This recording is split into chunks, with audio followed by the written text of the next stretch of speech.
thank you for joining us on Local House. Now, Livingstone, as you will agree with me, has a very, very unique profile. It's the tourist capital of the country, and historically, we were after Kalomo. We were actually the headquarters for the country, I think from around 1907.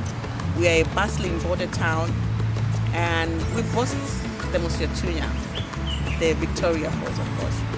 However, it continues to face a lot of challenges. We are going towards the elections, and I thought, why not speak to people that are aspiring for elective offices? And so today, my conversation is with an aspiring mayoral candidate for Livingstone.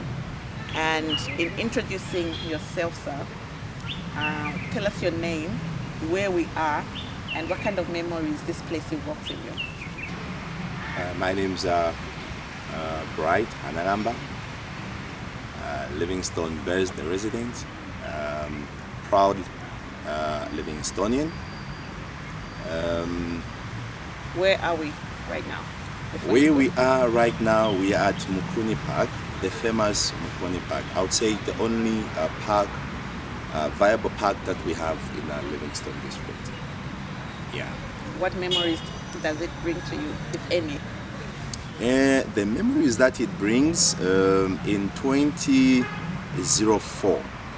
Okay. If I remember very well, on the 14th of August, I committed myself to someone's daughter. Right here? Somewhere else. Okay. Yeah, but we came here for the photo shoot. Oh, wow. Yeah, we came here for the photo shoots with someone's daughter. Okay. That's very beautiful. Yeah, but it never used to look like the way it is.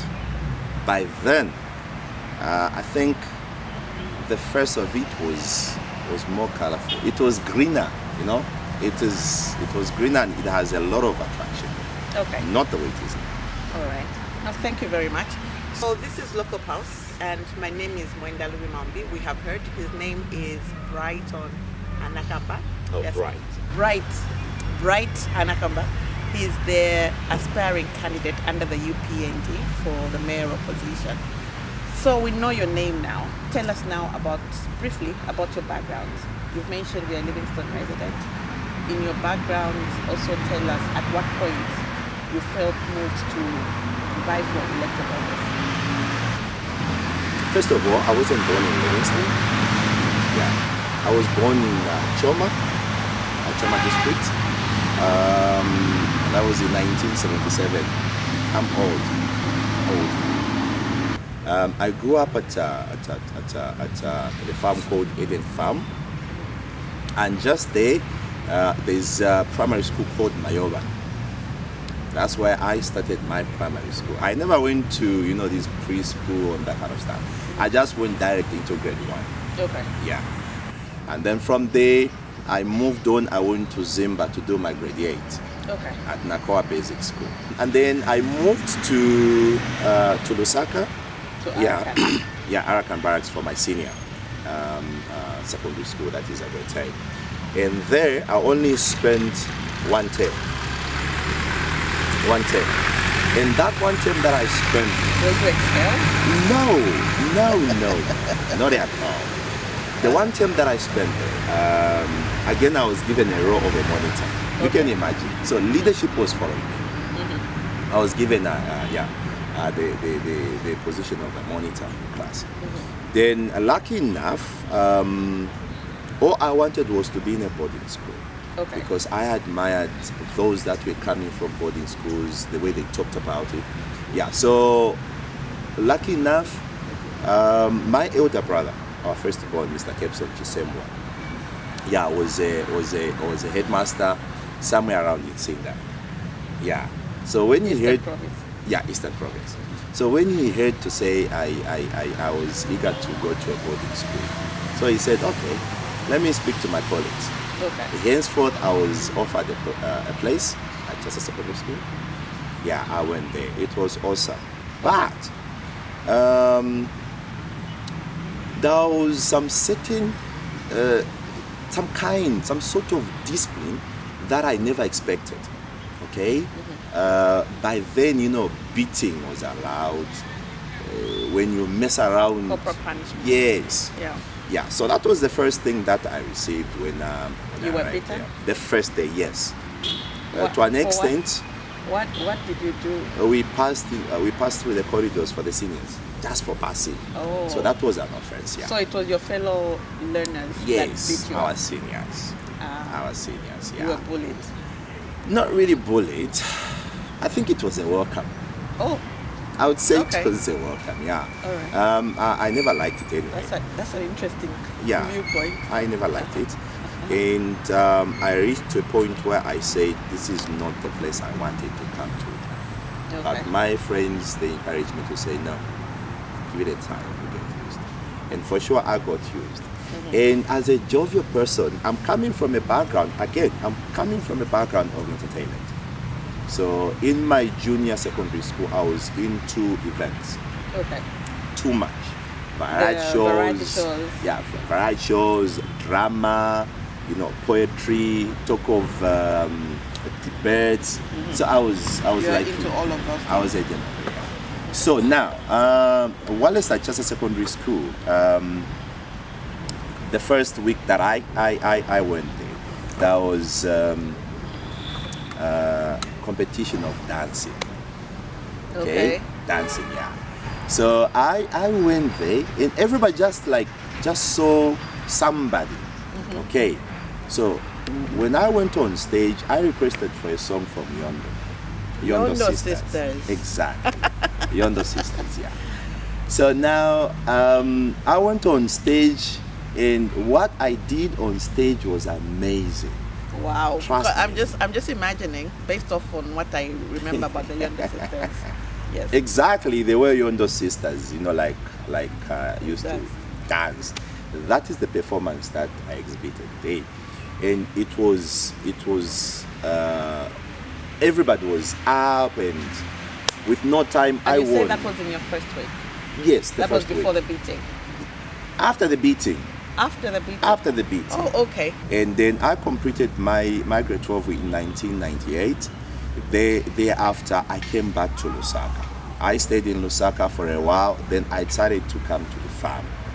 Then also at the farm, I only stayed there for 3 months. Then I decided to relocate. That was in 1999. 1999. Yeah, I relocated to Livingstone, where I joined my sister-in-law. This time around, she's in Germany.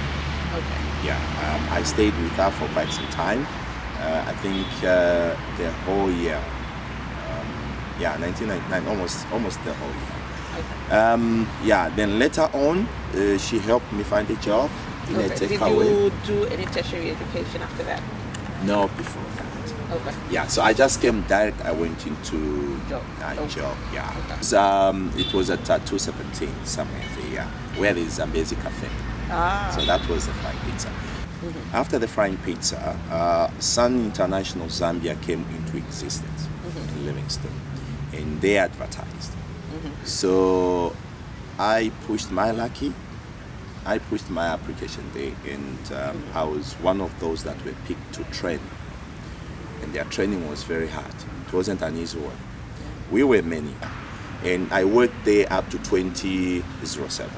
The period that I worked from 2001 to 2007, I played different roles at the hotel. Okay. Of course, being trained as a bartender, that was my role, and also waitering, yeah.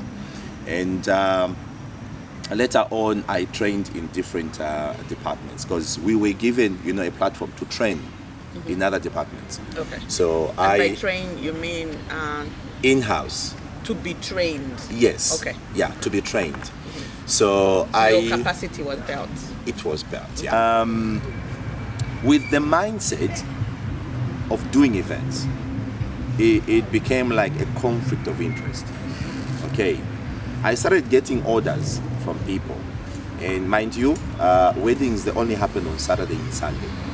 Okay, of which at the hotel, the peak You were still period, working. the peak period is Friday, Saturday, Sunday. Okay, so there was conflict of interest. But I started developing more interest in my own business in the events. Okay, I lost interest there, resulting me into stopping work from there because I used to like sometimes just go to the clinic and get a sickness. Or you started cheating. You know, sometimes I would just stay away from work. Then later on, because of that, I was disciplined. I was suspended. Okay. And after being suspended, immediately I was suspended. There was a wedding that I was doing for Roger Chong. I'm sure you know Roger Chong.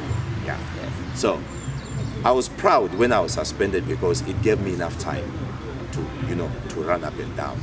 And the wedding was on a Sunday. So that was, a hearing which was pending. I needed to go through a hearing. So on a Sunday after the wedding, I went home and sat down and said, why would I go through that process when I'm not even interested anymore to work there? Then I wrote a resignation letter. And that's how you left to do it. That's how I left. Though they wanted me, said, no, we just want to discipline you, but we still want you. I said, no, I'm done. So I left that place there and I started now pursuing my own businesses, running my business. It grew and it has grown up to date. Yeah.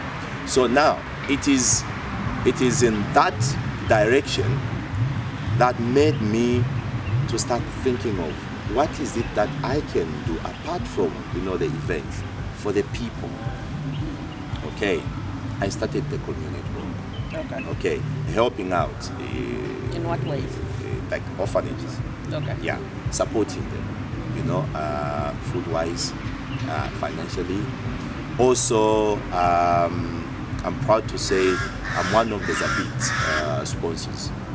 People living with disabilities. Yeah, I've been with them, I think, for many years. I think from 2012, 2019 up to date. Yeah.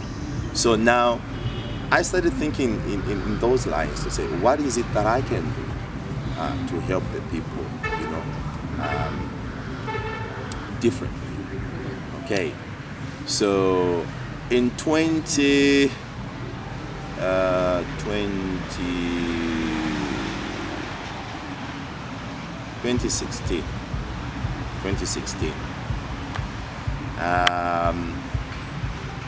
I was invited to join the constituency as a trustee.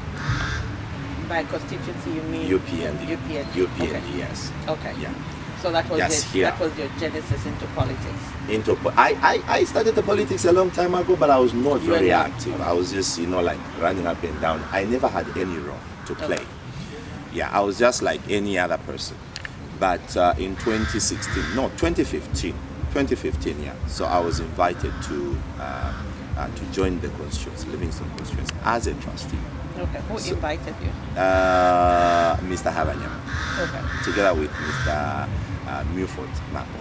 Okay. So I think they saw something in me because of my movements and the community thing. So they invited me and gladly I accepted. Okay. And I was happy. So that was your genesis. That was my genesis. Okay. So I found a way to go with. Okay. We're gonna push him down. Then I said, you don't know who Hanakamba is. Okay. Yeah. I will not go into the specifics. Yeah. So, because obviously you did not get that. No, I So didn't. come now, 2026, you're vying to be mayor. Exactly. What's your motivation at this point to be mayor? My motivation, you see, I look at the people, okay? I look at the people, and those are the people that I'm living with. And I see how they talk, how they cry, okay? And I feel I've got the potential to help them differently. I may not be that big, but there's something that I feel I can do for them. Okay, I look at the youths. Okay, I look at the women, the old-aged. There's something that we can do. Okay, already the government is doing a tremendous job. Okay, by helping out the old-aged. Okay, and then also the women, they're being helped through social, through cash for work. social cash transfer. It is. But for the youths, something, isn't. Yeah, we're holding this interview today, the 10th of June. You've been campaigning the past at least couple of months. What would you say are probably the top 5 challenges that you've identified from your campaigns? Number 1, human and animal conflict. Okay. Yeah, that one is really, really a serious issue that needs to be looked into. Okay. Like yesterday. Okay, we're looking at water sanitation. It's another issue that has crippled Livingstone for some time. Okay, I'm looking at also the issues of health. Yes, we have our Livingstone. Now it's a university. Okay, it's congested. Yeah, it's congested. So we need to look at that as well. Okay. We need to help our urban, our rural colleagues. Our rural colleagues, okay? Our rural colleagues we need to help them in terms of transport. Okay. Yeah, in terms of transport. And then also in terms of food, accommodation. Okay. Then I've mentioned You mentioned 3. of 3. And then also, waste management.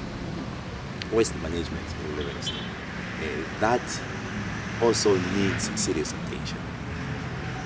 Okay. And then also the other one, lifestyle. Okay. So of these, is it from your observations? Have you also taken the time to read through documents such as the National Development Plan or the Integrated Development Plan to see how all this aligns? Okay. I have. Okay. Yeah, And I have. what's your assessment of what's currently provided for is tackling those issues that you've raised? Wow, there is a program that is there currently tackling those issues, but I feel I need to be part of it. Okay. Yeah, I need to be part of it just to help, amplify it. There are certain programs when they are implemented, okay, the pace at which they move, okay, it's very slow. Remember, the time lost is gone. You can never gain it back. Okay, so I feel I can be of help to fasten, quicken. Okay. What specific tools do you see at your disposal to be able to do what perhaps your predecessor and the others are not doing now? Right now, we need to bring people closer to ourselves. Okay. Yeah, we need to bring the people closer to ourselves because that is where power is. Okay, I'll tell you what. Like myself, I wouldn't know exactly what is happening back there, out there in the community, if I don't bring the people close. The people in the community are the ones that really knows the happening down there. So the moment we bring them close, it means we'll be like having the first-hand information. And when we have that first-hand information, it'll be very easy now to find ways how to move in quickly. Is that not happening now? Or has it not been happening? Not at that rate it's supposed to be. Okay. It's very slow. So what do you plan to do differently? How do you plan to do that? Okay. Living in a community, like a quiet community, it's very dangerous because you don't know what they are thinking. Yeah. But the moment you get closer to them, you open up, they equally or easily open up as well. So what I would want to see is a situation where we invite these people in the communities, we give them a platform or a round table, we bring them, we hear them, What is it that they want to be done? What troubles are they going through? What is it that they feel if it is done, it will like loosen up or easy their situations in the community? Once we do that, it will make us work in the same line with them. But the moment we close up the doors, the offices, it means we do not want to hear, their concerns. So I would want to bring them close, work with them closely, just to make sure at least, information flows. Once you close the doors, once you avoid the people, it means even very important information that you're supposed to get to help everyone, you will not get it on time. Yeah. I'm under the impression that particularly the last 5 years, well, not exactly 5 years, but at least from the time the UPND came into power, the WDCs, the impression I have is that they've been enhanced. Them being the legal body through which, the community participates.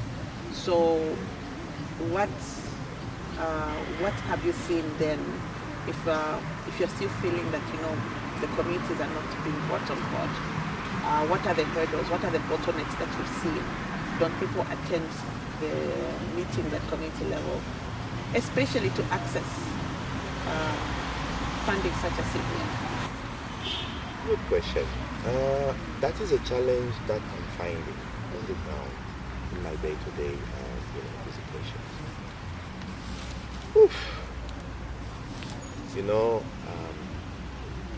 Serving people is not a difficult thing once you do the right thing. Yeah. So now, with the WDCs, when it was introduced, okay, people used to come in numbers, okay, because it's a good thing. But I feel we need to have more engagements with the WDCs, because what we are getting on the ground is so disheartening. Yeah. Such that people now, they feel it's useless because it's not for everyone. Okay? The government has done its part. Yeah, it has brought the CDF to the people. It has brought the cash transfer for the people. It has brought cash for work for the people. But those people who are managing, okay, those departments, I think we need to engage them every now and then. What is there on the ground is that people are no longer interested. They say, after all, us, you segregate. You are segregating. It's one and the same people that are accessing cash for work. Some of us, we've never been there. We try to ask, why can't you take us? They are ignoring us. Which ward are you residing in at the moment? Me, I'm in Livingstone ward. Okay. What's your experience with the WDC as a citizen in that area?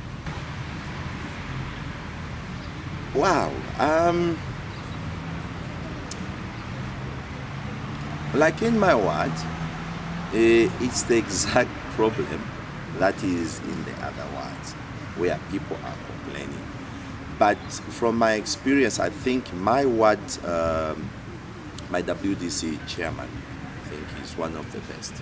Okay. Because what he has done, he's done a tremendous job. I think he's one of the few that have exhibited quality leadership. So like for my ward, I know it's okay. It's okay. And then when you look at Rizoma, it's not as big as the other wards. Now, community engagement, as you've said, is a very big deal, and obviously it's not optimal, far from optimal.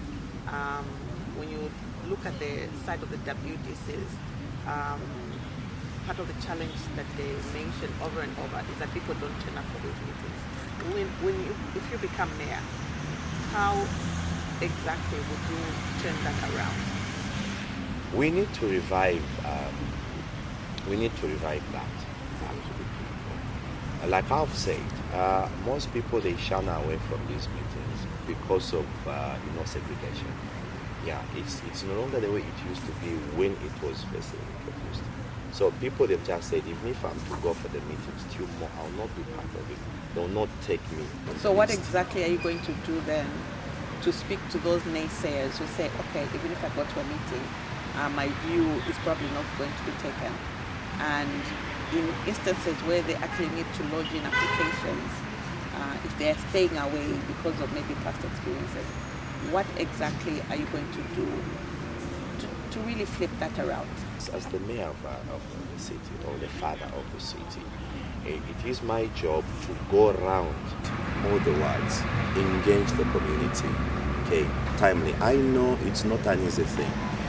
There will be some sort of resistance from people, but as a leader, I don't have to give up.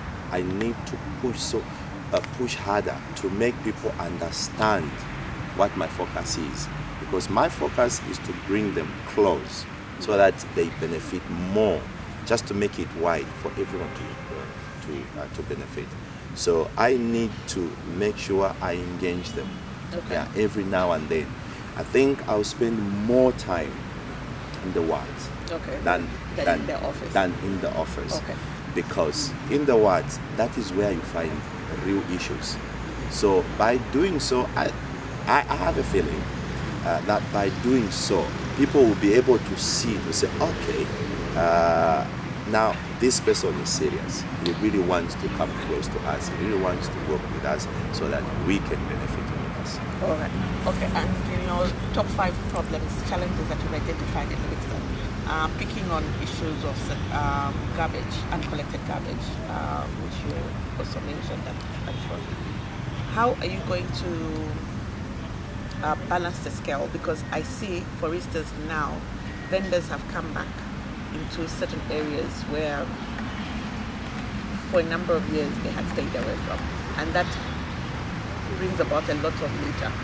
What are you going to do to balance the thing, like, so that the traders don't feel thrown away, but you maintain the cleanliness around the city, especially that we're tourism oriented? Very good question, madam. Vending is a problem, a true problem. And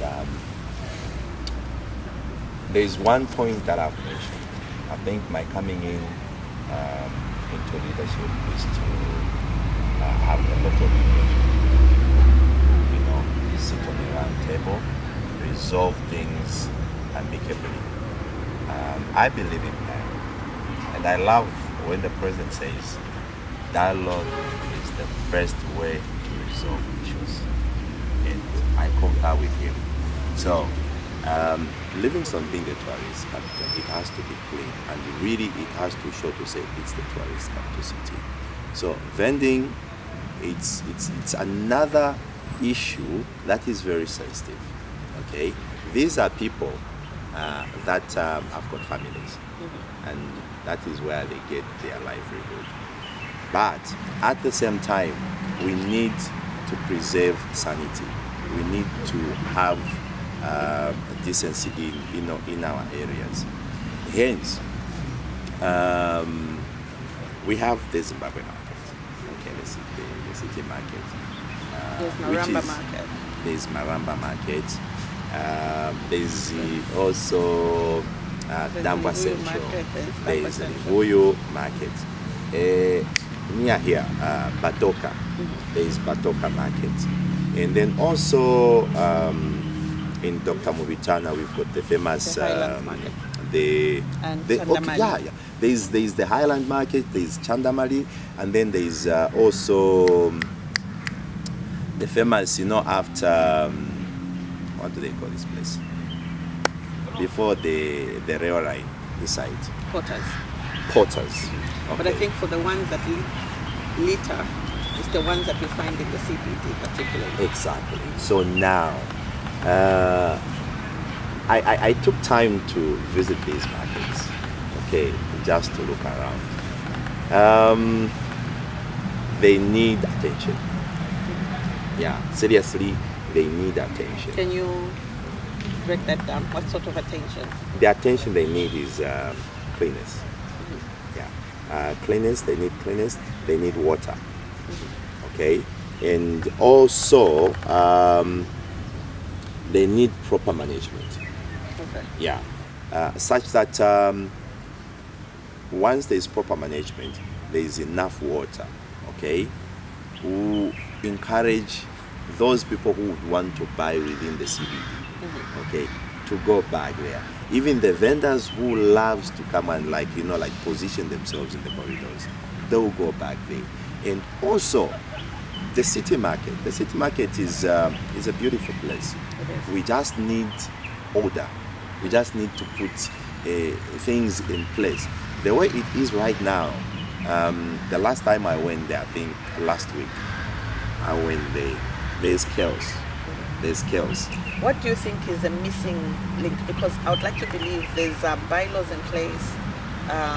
There's even, some form of reinforcement, but somehow certain things seem to continue to go on.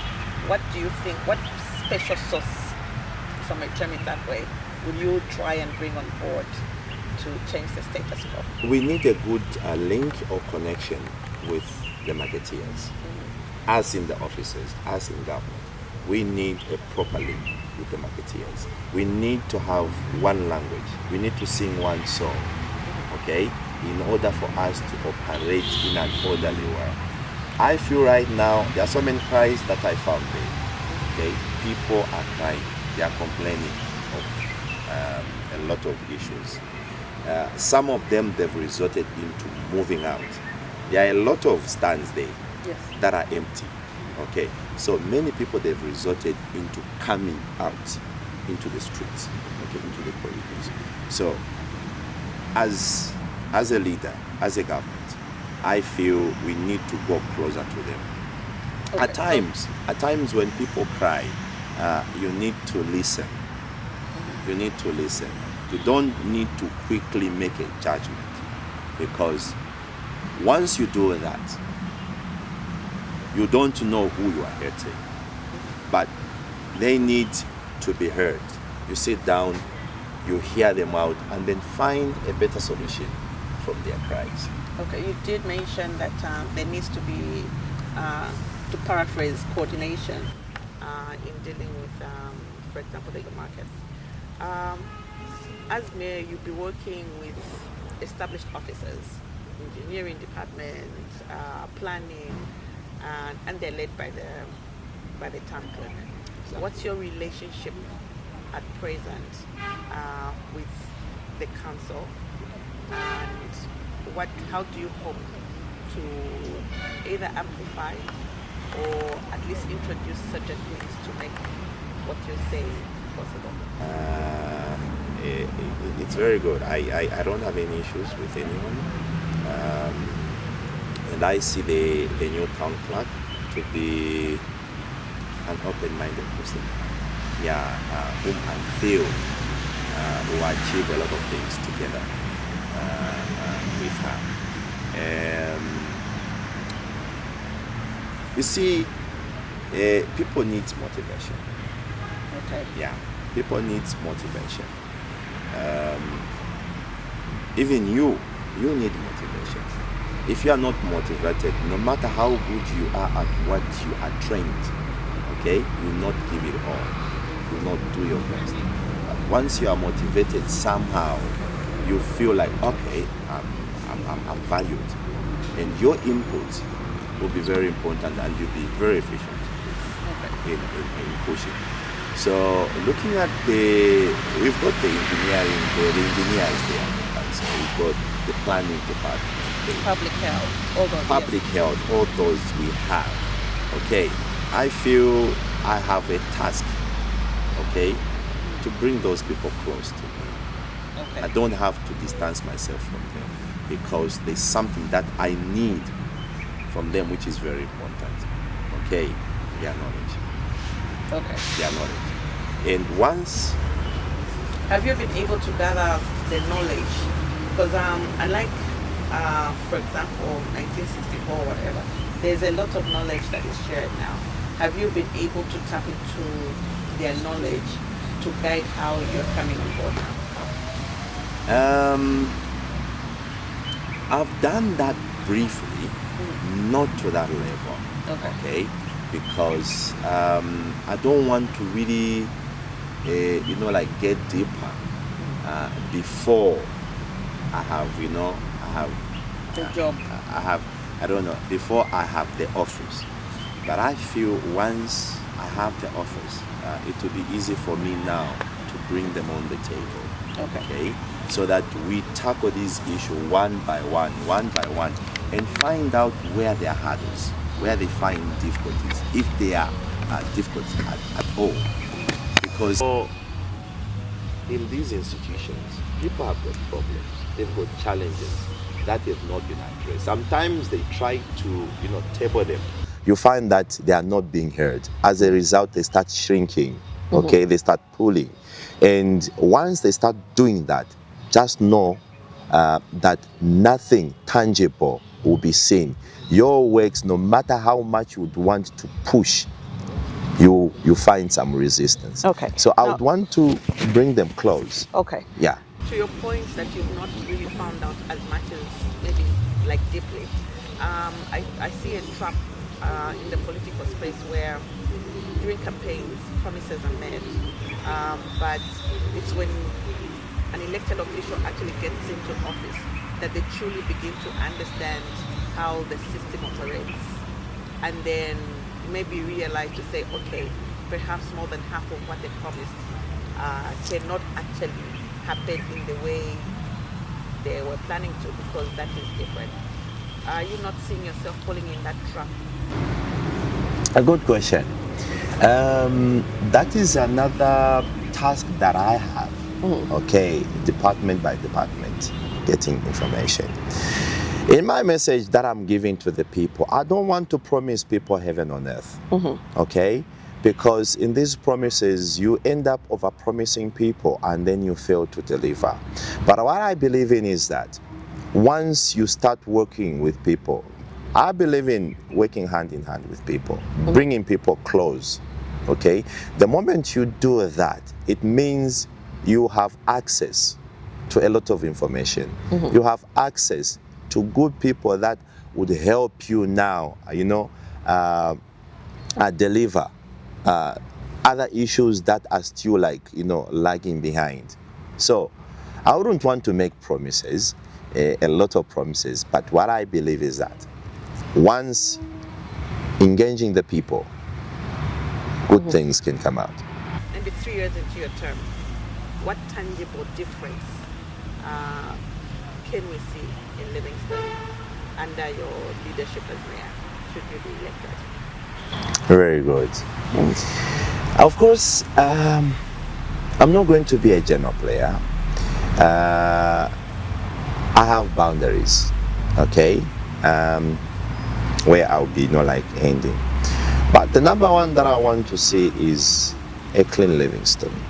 Okay, when I say a clean Livingstone, garbage. Yeah. I want to work on the issue of garbages, and for garbages to be managed very well, we need more. We need more facilities, garbage bins. We need more transport to manage the garbage, because currently, when you go around Livingstone, you find that garbage sometimes stays there for 2 weeks, which is deadly to the people surrounding that garbage. So I would want to work on that. I think the first year that we go in, There will be tangible difference in terms of garbage. Yeah, I want to rub in for more transport. Okay. To transport garbage every now and then. A clean environment is a healthy environment, and without health, forget about anything. So in my first year, garbage is number one priority. Okay. Any other thing that those that will look you to voting for you can see at least halfway through your term? The roads. Most of the roads are deplorable. Okay. Yeah, I know it's not an easy work But I would want to work hand in hand with my honorable MPs to make sure, the roads are taken care of. Thank God to the World Bank who came in to, tar at least quite a number of roads in our city. And I want to see that happening, because sometimes we just speak and works that take time, to take off. So I would want to work closely with my honorable MPs to make sure the roads are maintained. There is safer passage of our community, our communities. Yeah. Also, safety of our community is very important in terms of crime. Okay. Yeah, because it's also at a higher rate in Livingstone, where others, they're being killed, they're being injured, more especially in the night. So safety is another issue that needs to be taken care of. Yeah. Okay. Now, as we wind up the interview, 2 more questions. At present, how many sources of funding can you name that the city council has, and which one are you leaning to tap into, at least to facilitate some of the work that you want to do? Good question. On the Asao. Ow. Good question. Okay. Yeah, a good question. The number one source is, of course, the central government. Yeah. The number 2, World Bank. Yeah. And then number 3, GIZ. Okay. Yeah. Then I know what the World Bank is funding. What is GIZ funding?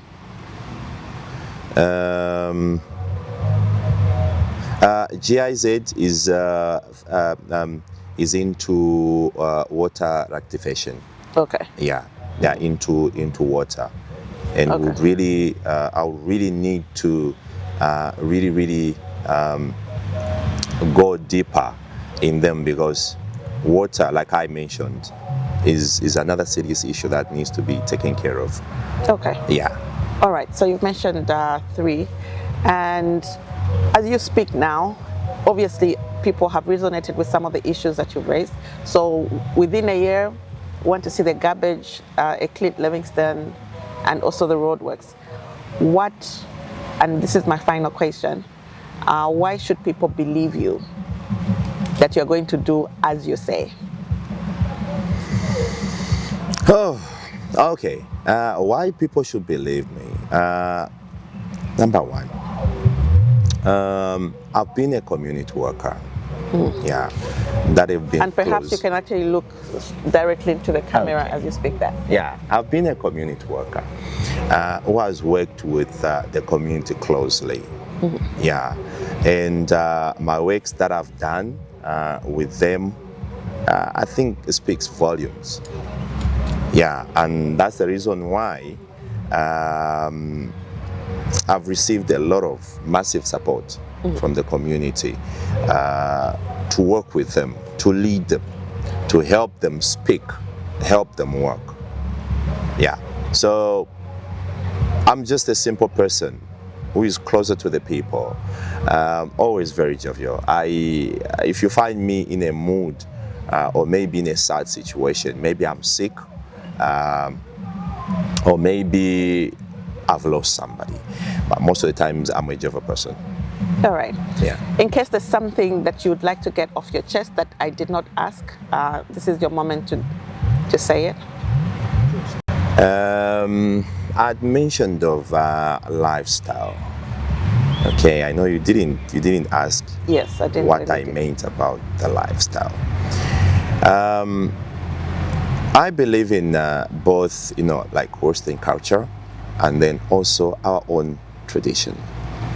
Okay, and through our own tradition, I feel there are more benefits There are more benefits that would benefit this generation that we have. I would want you and I to have our own campaign. Okay, we started here in Livingstone of the lifestyle. Okay, when I say the campaign, I'm looking at the part of tradition. Okay. Yeah. This generation that we have right now, they don't know what culture is all about. They don't know the values of our culture. They don't know the importance of our culture. And I feel it is our duty to help them realize, or rather understand, the importance, the values of our culture. When I talk of a tradition, you'd find that your children, they don't know how to speak your mother tongue.